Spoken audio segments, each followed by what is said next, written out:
Hello everyone, good day. आज मैंने यहाँ पे redemption of redeemable preference share का सम लिया है। लास्ट टाइम प्रेफरेंस शेयर का एक बेसिक सम किया था कि जो जनरल एंट्री और बैलेंस शीट के साथ था।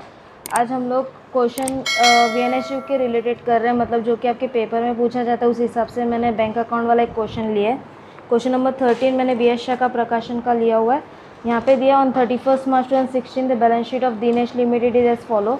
तो यहाँ पे इक्विटी और लायबिलिटी दी है, शेयर होल्डर दी है, equity share 8000, preference share redeemable 100 each था, उसमें 80 पेड अप है। तो पहले हम लोग को इसको अनपेड जो है, मतलब 20 रुपीज़ जो अनपेड है उसको हम लोग को पेड करना पड़ेगा।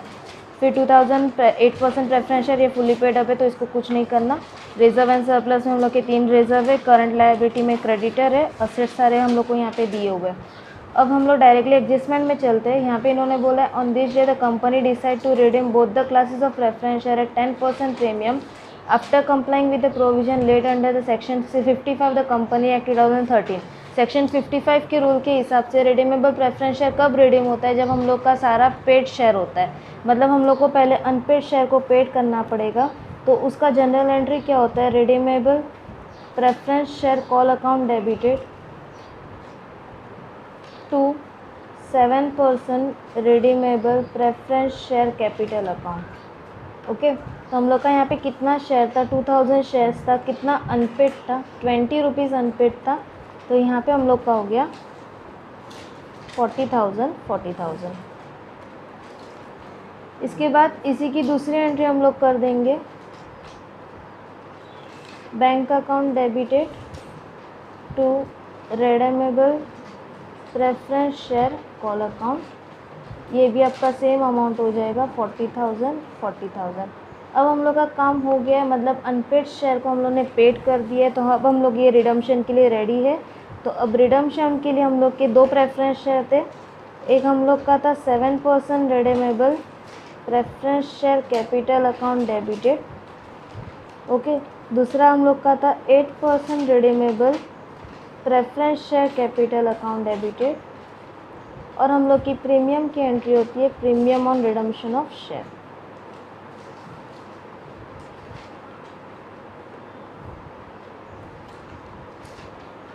यहाँ का टोटल आपका जो अनपेड था उसके साथ हम लोग का ये हो जाएगा 2 लाख। ओके, 8% वाले का भी हो गया 2 लाख। टोटल हम लोग का हो गया 4 लाख। 4 लाख का 10% मतलब हो गया 40,000। अब ये सारी अमाउंट किस में जाती है? हम लोगों ने लास्ट टाइम जनरल एंट्री की थी, किस में चली जाती है? प्रेफरेंस शेयर होल्डर अकाउंट में। ओके, तो टोटल हम लोग का बैलेंस हो गया 4,40,000।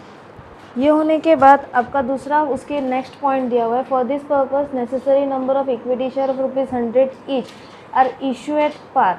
हम लोग को पार के ऊपर इशू करना है। कैश बैलेंस रखना है 60,000 और उसके बाद उन्होंने बोला इन्वेस्टमेंट सोल्ड करना है। तो ये कैश बैलेंस का तो हम बाद में काम करेंगे, फिलहाल तो हम लोग इन्वेस्टमेंट को सोल्ड कर देते हैं। इन्वेस्टमेंट की एंट्री हम लोग की हो जाती है bank account debited to investment account. Okay, हम लोग की टेक्स्ट में हम लोग को इन्वेस्टमेंट कितने में दिया, मैंने बैलेंस शीट में हम लोग को इन्वेस्टमेंट कितने में दिया 1,40,000 और बेच कितने में रहे 1,20,000, यानी 20,000 का जो है हम लोग को नुकसान हो रहा है। तो हम लोग यहाँ पे पीएनएल जो है डेबिट कर देंगे। बैंक में चला जाएगा 1,20,000।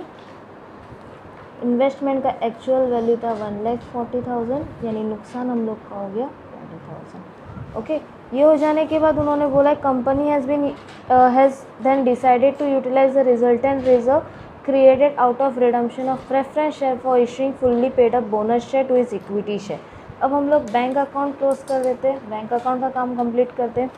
बैंक अकाउंट हम लोग ने यहाँ पे बना के रखा है। इसका ओपनिंग बैलेंस कितना दिया हुआ है 1,10,000, ये आपके टेक्स्ट में प्रोवाइडेड है। और इसका क्लोजिंग उन्होंने बोला है मेंटेन करके रखने के लिए 60,000।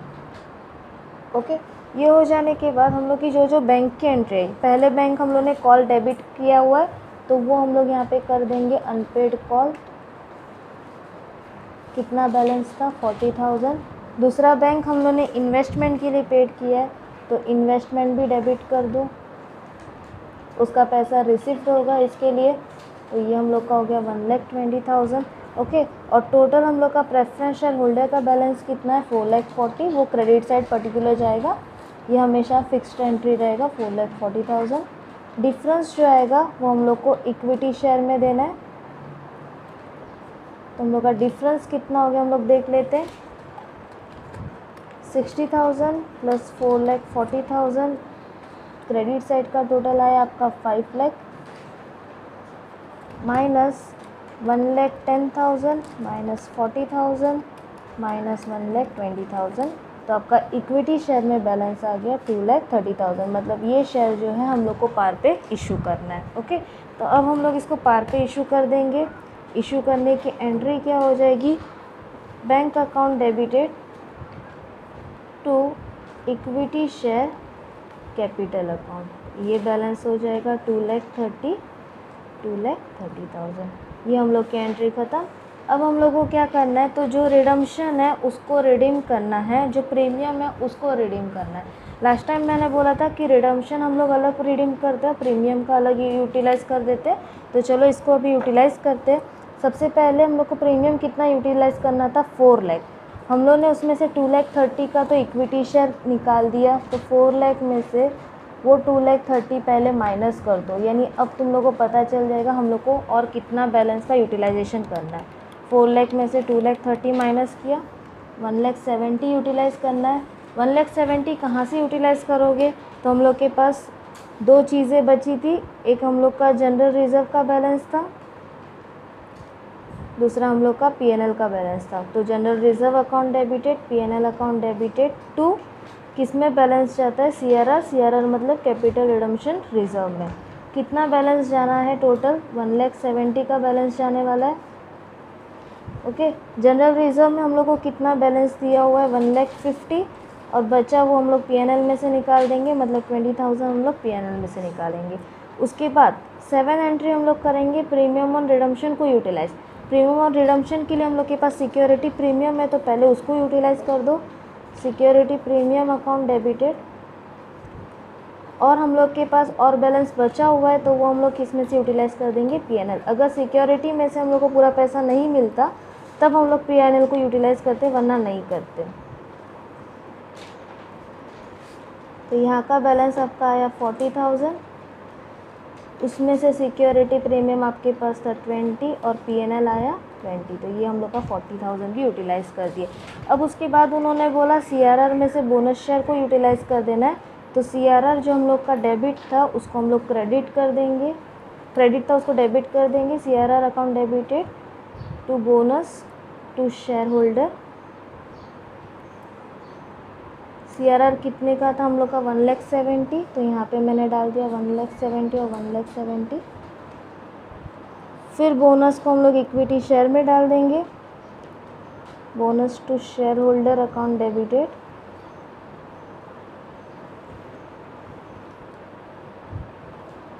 To equity capital account.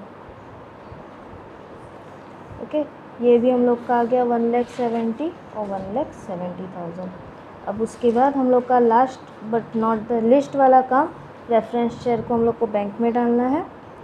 तो हम लोग यहाँ पे कर देंगे preference shareholder account debited to bank account. Okay, ये काम छोड़ना मत, क्योंकि ये इसका भी मार्किंग हम लोग का रहता है। ये 4,40,000 हो गया।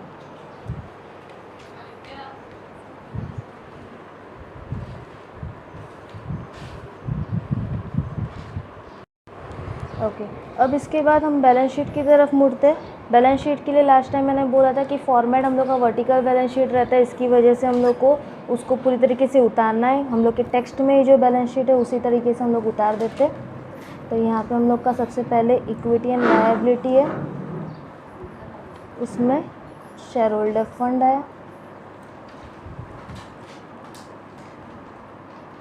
ओके, अब यहाँ पे सबसे पहले हम लोग का इक्विटी शेयर कैपिटल है। इक्विटी शेयर कैपिटल हम लोग के टेक्स्ट में दिया हुआ है 8 लाख। एडिशनल हम लोग का इक्विटी कितना आया, हम लोग ने इंक्रीज़ किया था 2,30,000 का, जो कि आपका ये वाला बैलेंस है। और दूसरा हम लोग ने बोनस यूटिलाइज़ कर दिया था 1,70,000, तो दोनों को जो है प्लस कर दो, 2,30,000 प्लस 1,70,000। टोटल आपका देख लो कितना होगा, 8 लाख प्लस 2,30,000 प्लस 1,70,000, 12 लाख आपका इक्विटी शेयर हो गया। ओके, उसके बाद प्रेफरेंस शेयर दोनों रिडीम हो गए, इसके लिए प्रेफरेंस शेयर को हम लोग को कुछ करना नहीं है। सेकंड हम लोग का है reserve and surplus. Reserve and surplus में से जनरल रिजर्व का बैलेंस जो है हम लोग ने पूरी तरीके से यूटिलाइज़ कर दिया था। जनरल रिजर्व हम लोग का था 1,50,000 और वह 1,50,000 हम लोग ने पूरी तरीके से यूटिलाइज़ कर दिया, तो यहाँ पे कोई बैलेंस नहीं आएगा। पीएनएल में थोड़ा ध्यान देना, पीएनएल का बैलेंस हम लोग का था 70,000।